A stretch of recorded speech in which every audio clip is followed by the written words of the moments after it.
2026 is going to be an awesome year. We got some pretty cool stuff coming up. First off, we got Foundations of Recovery. This is our flagship program. We're starting it in January. This is for anyone, man, woman, or couple who wants to come and reclaim their heart from shame, trauma, and betrayal. We start off with an education on all sorts of principles, give you the common language. We feed you from a fire hose in terms of all things recovery. It is such a great start to recovery. And we get at the roots of things, Tyler. This isn't like any other program. Like, this is our healing journey in process, and Foundations is where we begin. If you look at the value that you're getting there to kick off a good recovery with all of the right education, all of the right language, and a team to get you started while also being directed by Brannon and myself through the whole process, what a deal. So if you're interested, if you're struggling, if you've been wanting to do something for a long time, jump into this. This only comes around every so often, and we would love to have you there.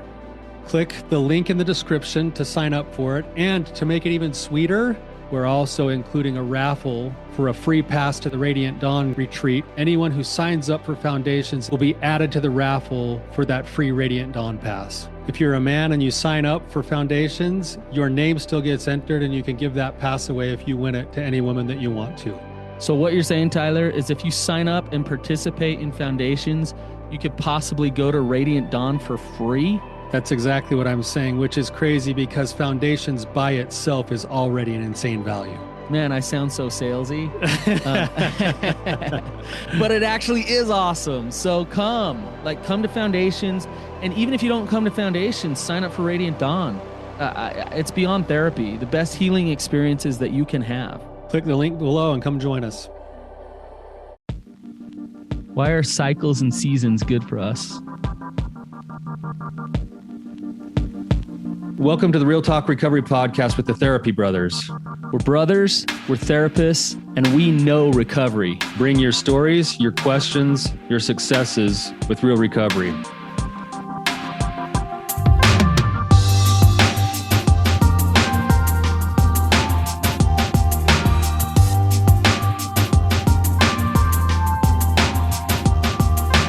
Probably a good topic to be having. Yeah, I think so. Yeah. How are you doing? I'm doing good. Speaking of wintertime, we just did one of the coldest Wim Hofs I've ever done, man. Holy. That was literally the coldest water I've ever been in my life. That water up in Cache Valley. Jeez. Like I've sat in rivers in the middle of winter before, but that river was felt like it was freezing to my body as I was getting in it. I literally, as soon as I stepped out of the water, my very first footstep onto the shore stuck to the ground. like when you put your tongue on like the pole, or like in the Christmas Story, that's what happened to my feet when I got out of the river. I don't know how the river wasn't frozen. Yeah.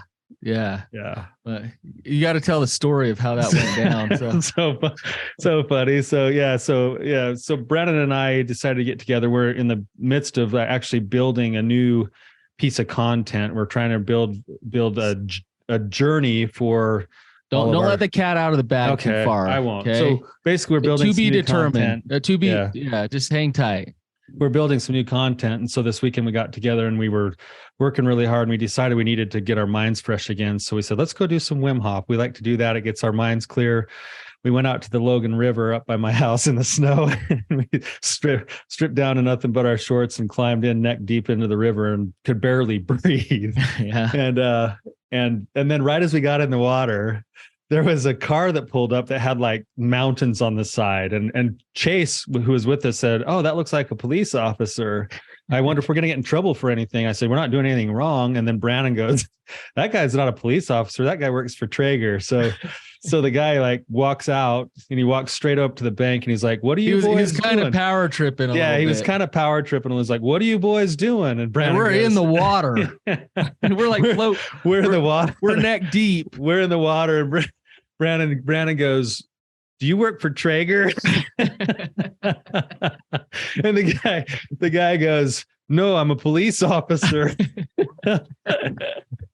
I was just thinking, man, like here all I could think about was some brisket. Brandon's like, I'll take some kielbasa right now. Yeah, I don't guy care if you're a cop. The poor guy wanted to feel like he was in control and was going to give us a lecture about being out in the cold or something. Instead, he walked away feeling like we wanted some smoked meats from him. So, but either way, we sat there for a few minutes and it was really cold, but probably the coldest one I've ever done before. But it felt great afterwards. It was awesome. It was still did its job. It felt so good. And man, my brain was like, I almost got like a head rush, like I was high for the rest of the afternoon. It was awesome. Love Wim Hofen. It's great. Yeah. But do it, if you're going to do it safely. So, yeah. Well, Tyler, should we get into it here? Yeah, let's go for it. You kind of brought this up. Why don't you introduce it? Yeah. So the reason why I picked this topic today is actually there's been a few things that I've been just noticing in my own life a little bit, and just maybe thought we'd have a discussion around it and really come to the conclusion of why the value is there for having seasons in our life. So, we were talking, I've been thinking about in recovery work, so often you go into this deep, dark pit and it's hard and it's dark and it's lots and lots of work and there's a lot of uncertainty, and you have to learn to embrace the fact that you don't really know maybe what the outcomes are going to be, and you learn to practice surrender. And sometimes things are just so difficult. And then other times you get these little moments of like respite where things seem sweet and things seem peaceful and things seem calm. And we all wish that it could always be just that way, but we actually kind of need both. Or we were talking about, while you were up here this weekend, we were talking about the concept of fasting and what the benefits are. Like when we look at fasting, which is where you take something that none of us like to do, which is to not eat. We all like to feel content and comforted by having a full stomach, and you purposely deprive yourself of that feeling and of those nutrients for a period of time. The body actually goes into different like systems and different processes that are actually extremely good for the body, right? Where autophagy starts after, 18 to 24 hours. And what autophagy is it's actually where your body starts to feed on its own cells, and it picks the most broken cells first to feed on. So you're actually like pruning away the cancerous cells, and you're helping your body to stay more healthy. And the only way you can get that is by going into a fasted or a deprived state, which could be considered something like the wintertime, right? And we need that wintertime in our lives for the sake of our good health, even though it's not very comfortable. Yes. Right. But we also like to have that moment of being feasted, like Thanksgiving, and how awesome that is to have that moment of contentment and satiation. And that's not a bad thing either. It's life needs all of it, if that makes sense. You get what I'm saying, Brannon? Totally. So it's interesting. I'm thinking from a personal level. I used to hate wintertime. Like really, I couldn't enjoy fall because I knew winter was next. And in my mind, I would fight against it. I would like anticipate almost the seasonal depression. Like, here we go. It's dark. Everything's dead. There's no leaves on the trees. It's cold. And I was fighting against the season. And in doing so, it really did affect me. And I've really learned, I would say winter is one of my favorite seasons now. I've learned to love it and embrace it for what it is. Last night there was a storm, and it was dark from like 5:30 till 7:30 in the morning, and it was awesome. Like, talk about good sleep weather. You know what I mean? It's dark, it's cold. I'm under my covers. It's cozy. I had the fire going at my house. I was playing games with my kids, and it was just like, man, this is just like cozy and good. And my point is, I embrace it. I like it. It's a time for rest, rejuvenation. You don't move a ton. You don't have to move a ton. It's also a time of deep contemplation and just learning about myself. And with fasting, it's the same way. If you go a while without food and you get to that state of deprivation, things start to open up because the numbing of the sugar and the food and everything kind of goes away. And you can have deeper spiritual experiences, deeper emotional experiences, and those type of things start to come into play because you're in that winter, so to speak. And so winter is really important. It's an important part of life. So I could give you another example. Anything you want to add to that? I have a few thoughts, but go ahead. Share the other example first. Well, I talk about this a lot, and it's one of my favorite examples, and we've really learned how to flow with it is a woman's cycle is very seasonal. And during the winter time is when it's, I don't want connection. I don't want to be touched. I don't want to socialize. I want to be alone. My wife and I used to fight against that. That's the worst. Like, that's horrible. And friction would happen in our marriage. Friction would happen with family members. We've learned how to embrace it. We've learned how to make it a time for real deep inspiration and growth and connection in a different way. And so that's another example where these seasons and these cycles are so important.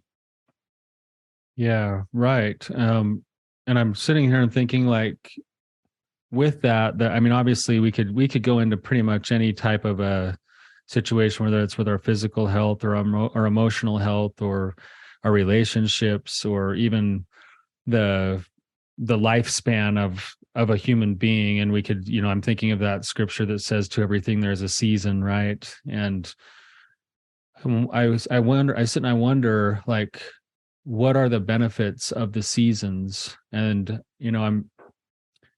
I mentioned this a long time ago. A couple of the thought that's going through my head is, like, a couple of years ago, I've told this story before, but it's been a while. I took my dog out for a run. It was in the springtime, and up on the hillside, the mountains behind my house, in the springtime, there's a whole bunch of really just beautiful sunflowers that spring up from the ground. So this mountain that has been brown all winter long, or white covered with snow, all of a sudden just comes to life with these beautiful sunflowers. And as I was walking up through the mountain there, my dog actually found the body of a kid, like an 18-year-old kid who had shot himself. He had gone missing in the fall/winter. He went missing at the end of November.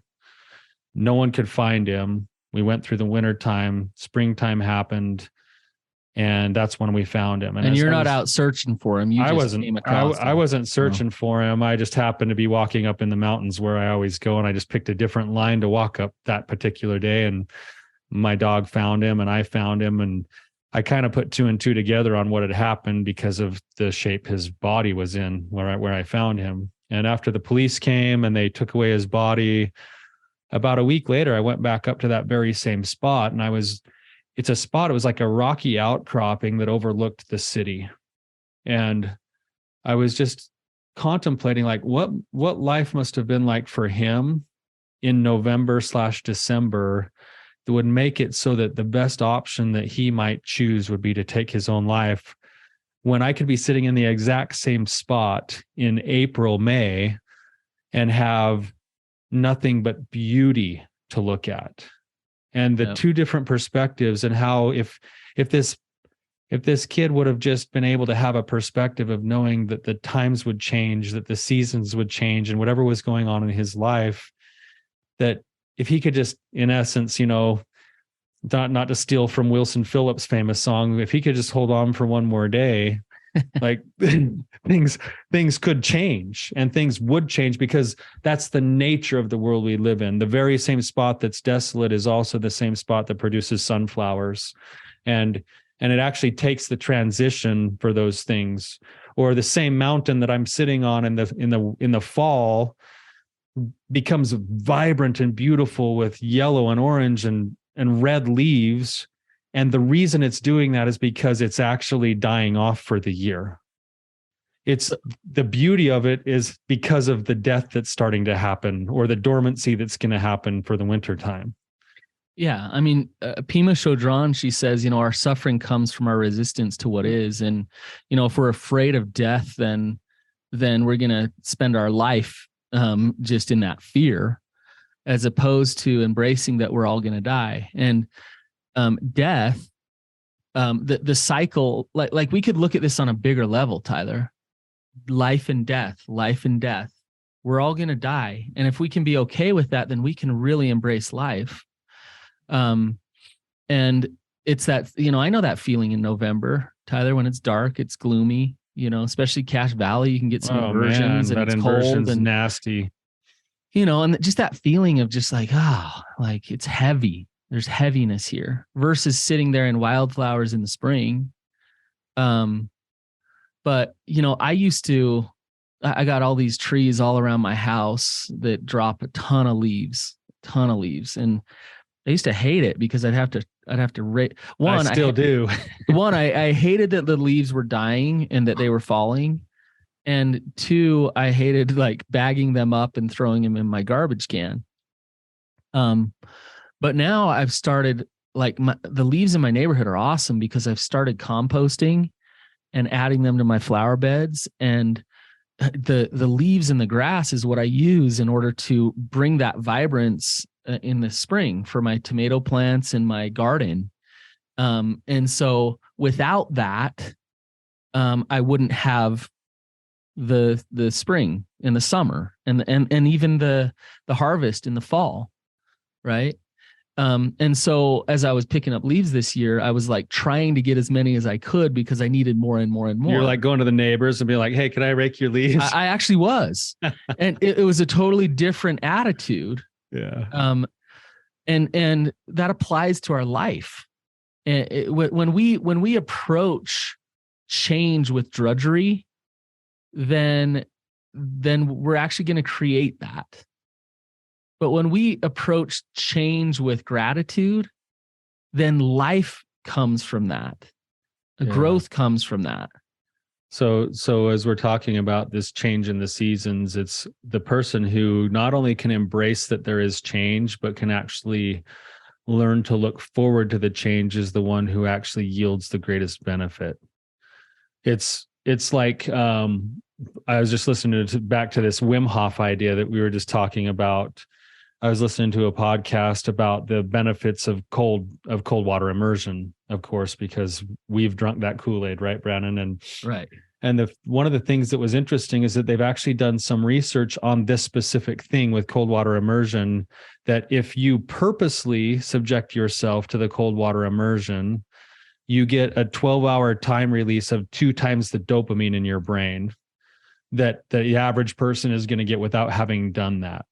If you purposely subject yourself to the cold water immersion, you end up actually helping your immune system become stronger. It actually, the shivering that you get after you get out of the water actually activates the immune system, and it actually helps you to become stronger in the long run. If you don't purposely do those things, what you end up with is hypothermia. Right? Right. So it's the choice of how to see the change in the season or the struggle or whatever it is that we're going through that actually helps to yield the result. And there is a benefit. I think that's the key element that's been like sitting on my heart for the last couple of weeks. I've been thinking about this in my own life. Is there is a benefit. There's a benefit in the ability for us to grow, to improve, to add perspective, in embracing that our lives are going to have multiple seasons and changes in whatever ways they are, relationally, emotionally, physically. And if we can learn to embrace them, then we get the value. Tyler, have you ever eaten I know you fasted for a long time before, and that first bite of food after you fasted, like, what does that taste like? Oh man. I think last year I did a 4-day fast, and by the time I took that first bite, everything it was like it was like I had never tasted food like that before. Right. You know, it was like everything was so much more, I don't know how to describe it other than vibrant, Right. colorful, rich, Intense. intense. Yeah. Yeah. So, and then you've been on the other side of this too. You're a Patrick. So, where you've just gorged yourself for days, right? Oh, yeah. Just like bring in the whatever, You're like, shit you're so full and you don't know what else to do. And it's just a habit. And you go to the fridge and open it and pull something out and shove it in your face, even though you didn't even really need to eat anything. Right. And you just, for days after days, you're just doing this. Yeah. And that food, how does it feel to your body? It feels numbing. It feels the opposite of vibrant. Yeah. I mean, the thing about it is it still tastes good. Yeah. Well, right? it still works towards that satiated part of your brain a little bit, but it's like, but you almost feel worse about yourself afterwards. Right. You feel, it just feels blah. You just feel right. And here's my point is when we're out of balance, then things don't work for you. They work against you. But when you're in balance of this life and death type thing or deprivation and consumption, then things really do start to work for you. There's this movie. I don't know. I doubt you've seen it. It's called The Biggest Little Farm. Have you ever seen it? The Biggest Little Farm. Is that, I think I may have actually it's a documentary. They do an organic farm. Yeah. And, but I loved it because the whole movie's premise was about these cycles of, they talked about the coyote and how the coyote was attacking the sheep and eating their chickens and yet they talked about how the coyote was actually important for their farm in many ways. They planted a bunch of trees and they had a bunch of snails show up that started eating these trees. Right. And so they're like, oh, snails. Well, snails make really, really good duck food. And so they bring the ducks in to eat the snails, and that duck poop was really, really good for composting, which helped grow the plants. Right. And so they could hate that the snails are there. They could be mad that that's part of the process, or they could allow the systems to fall into place to balance it out. And that's really where I think some harmony really happens within. Yeah, and I think it's learning to accept and roll with those things. You know, as you're talking about this, I was watching a different documentary on wolves. And, you know, there's a lot of controversy. I don't want to step into this too much because it's not down our line of what we do here, but a lot of controversy over whether or not we should have reintroduced wolves to the places that we did. But what they're finding is that where wolves have been reintroduced, it does have an impact on everything. But if you let that impact actually take its course and let nature, and this is what I think is so cool about just how Mother Nature works, is that Mother Nature has a way of bringing everything back into balance eventually. Right. It's part of what she does. And if we can embrace that and say, yeah, like that's one reason why I love nature and I love the seasons themselves, is because it's this constant bringing a new life, shedding of the old kind of a feeling. And we get to go and actually witness that, you know, like even just this weekend, you were up here with me. I ended up shooting my first elk, and that protein is going to be great for our family. But I went back like 2 days later to the same spot where I had shot the elk, and the carcass that we had left behind after we'd taken all the meat that we could was completely picked clean. Really? Right? Yeah, already and the coyotes. And, in a matter of 2 days, Mother Nature had already started to move everything back into this place of balance. Mm-hmm. And it's so hard for us as human beings, I think, sometimes, because we have this sense of the need to control, and we've been fed this idea that life has to be this linear upward tick of like, I'm going to get better and better and better, and that means more comfortable and more perfect and more, when in reality we're going to be riding that cycle. And yes, we'll be maybe ticking ourselves up in terms of growth, but there will always be the cycle. So Tyler, walk me through this. Let's talk about this on a more practical day-to-day sense. Okay. So let's say I am pretty well off. I'm making good money. And the money's coming pretty easy. I get married, and when we first get married, it's like the honeymoon's great. Sex is just happening all the time. It's just, sex is there, money is there. Everything's wonderful. Okay. Are you telling me that it might be good for me to have some financial struggle? Are you telling me that it might be good for me to go through a drought with having sex with my new wife? I mean, what are you saying here? Yeah, I actually am. Brandon, how many times, not that you need to go and actually create that for yourself. I think the world and life will give you a you chance let nature take its course to have it, but you'll run into something that will stretch you. And if you don't, then you will have you will come to a point of having an aching in your soul for the new challenge. Like how many times have you had a client, Brannon, where they walk into your office and they go, "Hey, my life is good. I got as much money as I need. On paper, I got a great family. I'm active in my church, but I'm just like hollow and empty and miserable." Mm-hmm. It's like, well, yeah, you actually in some ways did that to yourself. You grew yourself into such a place of complete comfort. You're hanging out in summer too much. Yeah, it's like in some ways, it's like you've been living in the beaches of Costa Rica your whole life, and that's an awesome place to go take a vacation for a few weeks. But after you sit there for a few weeks, you start to get a little bit antsy and go, man, I need some more purpose to my life. I need something to stretch me. I think it's built into us as human beings to need to grow.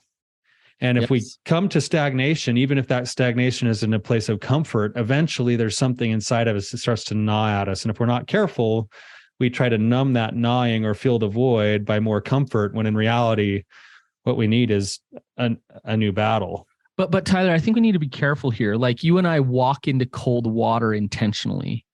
And I think we really do need to talk about self-sabotage. We're not saying that if life is good, you should go sabotage it, right? No, embrace that goodness, but also embrace the fact that there's this seasonal part of us, and there is going to need to be a new change or a new struggle or a new challenge.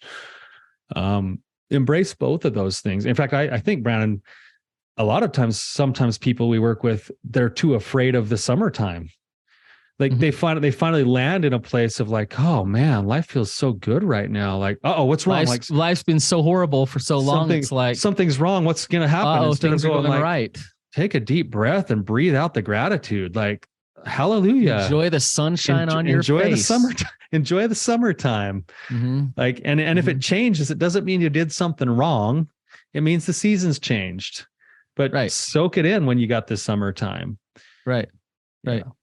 It's interesting. I was talking to a friend once, and he had inherited a lot of money. His dad had made a lot of money, and when he was really young, he inherited a bunch of money, and he was saying how much he hates that, because he feels like no matter what he does, he can't actually like build his own success, because it's always been given to him. If he invests that money or this or that, or even his education that he gets was paid for by that money. And he almost had resentment toward that money.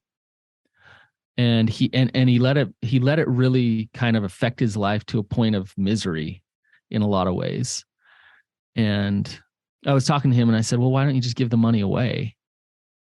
He's like, well, but then what would I do for a living? And I was like, well, you can go get a job, like at a grocery store, like go get a job, like, and in some ways, Tyler, we're not talking about self-sabotage. Is giving that money away self-sabotage? It depends. It depends on what his heart is really truly calling him to do. When you and I walk into cold water, does that hurt? Yeah, we could go as far to say it's painful and it hurts. We're choosing to hurt ourselves, but our intention is to actually do self-care. Our intention is to actually love ourselves and to experience something positive, right? Yes, right. We know that the pain is going to be good for us in a certain way. Yeah, self-sabotage is I'm scared of success. I'm scared of vulnerability. So therefore I'm going to make a mess so that I can't experience that. And that's very different. Yeah. As you're talking, I'm having this image of like, the parable of the rich man coming to Christ in the Bible and saying, I'm all in here. And he's gone and created a life for himself that by all accounts is probably pretty comfortable. And Christ says to him, what do I need to do to like, what's next? What do I do to follow you? And what does Christ say? He says, sell everything that you have and come and follow me. And then in the rest of the story, what ends up happening is that this wealthy man who professes to want to be a follower of the Savior, it's interesting, the language that's used is he goes away sorrowing. So here he is, he comes to this place where in essence, Christ calls him to a new season. And in his case, his self-sabotage is that he doesn't follow through on that call to action. And the price that he pays is that he goes away sorrowing.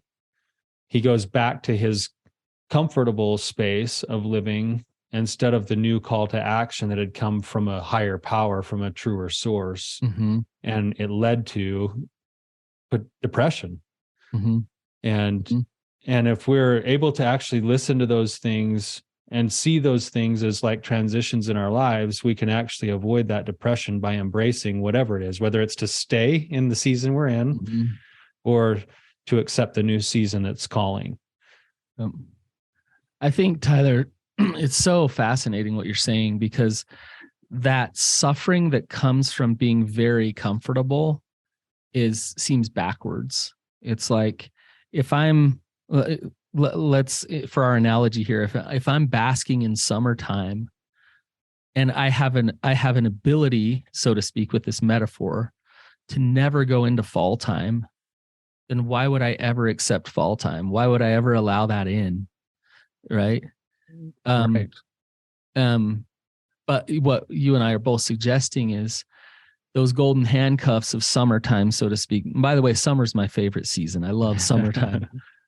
Those golden handcuffs of kind of setting up this perfect life can really cause you some harm.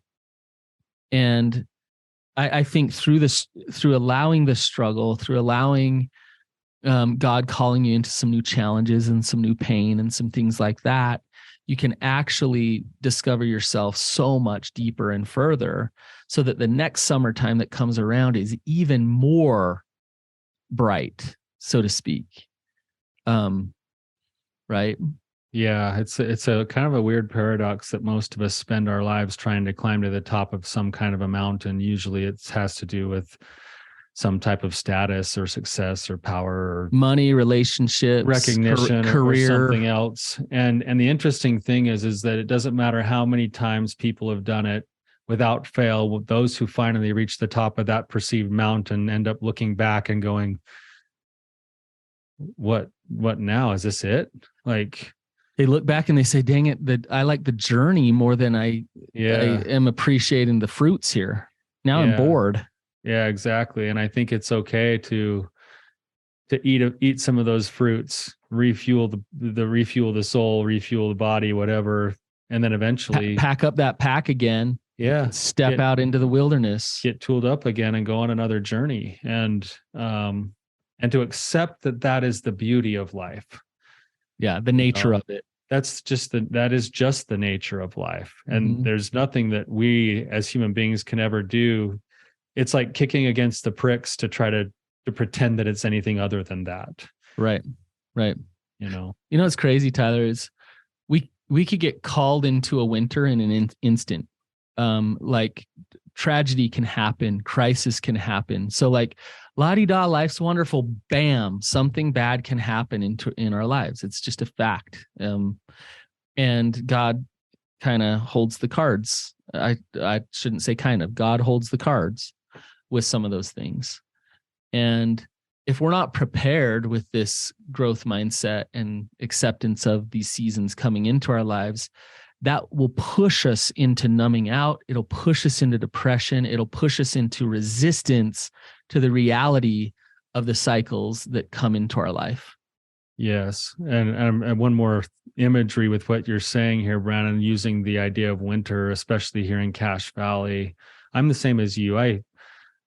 Winter is my least favorite season. And it does come with some seasonal depression for me, the lack of light. We live in Cache Valley where there is a big inversion. Got to come skiing with me, man. And that's what I think is really, that's where I'm going with this, is that the people who live in Cache Valley who learn to love the snow, they can't wait for winter to come.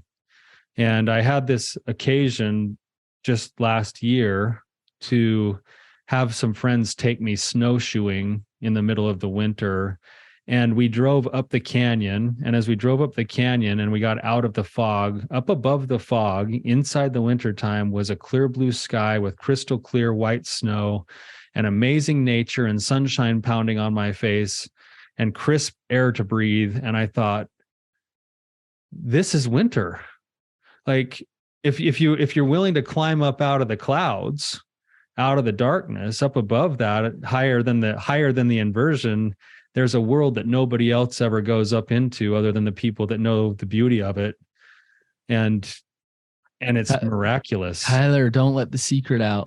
Don't let it out. Our canyons are full enough in the summer. I know. Well, that's why we have, so I don't know if you do, but on my caseload, I have several clients who have the means. They look forward to winter. They live in warm climates like, Texas or California, Florida, Louisiana, that kind of place. They can't wait for wintertime because they fly to Utah and Colorado to go skiing. Yeah. So all the tourists are coming in while all the locals are depressed in the valleys. It's kind of crazy if you think about it. They want to be here. They're like, yes, get me to Utah. And we're all like, oh, it's like, winter. Oh man, I got to get through 3 more months of this. It's winter. It's no matter what you embrace. I just going along with this, Tyler, I discovered just a few years back, I live right by a canyon, right by the mountains. And I discovered night hiking in the winter. So you think that's crazy. Like, who goes up to the mountains in the middle of the winter to night hike? And like you were saying, I don't know how to even say this. I haven't heard silence the way I've heard it up there with the snow in the forest. Like, it's just so silent and serene and peaceful. And the glow of the snow coming up off of the earth, that you can just kind of, it's almost like when there's moonlight and snow, it's so magical, but it happens in the dark in the winter. Right. You see what I'm saying? But it's there if you have eyes to see it. Yes. And if you fully embrace it. Yeah. And that's how life is. Yeah. So this has been a fun discussion, Tyler. Yeah. To everything, there is a season. That's right. So when change happens, when seasons come, when cycles come, instead of causing yourself suffering, step into it and be grateful for it and allow it. Yes. Yeah. Yeah. Thanks, Brannon, for the discussion. And thank you to our listeners for being here. Hopefully you're getting value by being here. We appreciate your support and hope you guys have an awesome day. We'll see ya.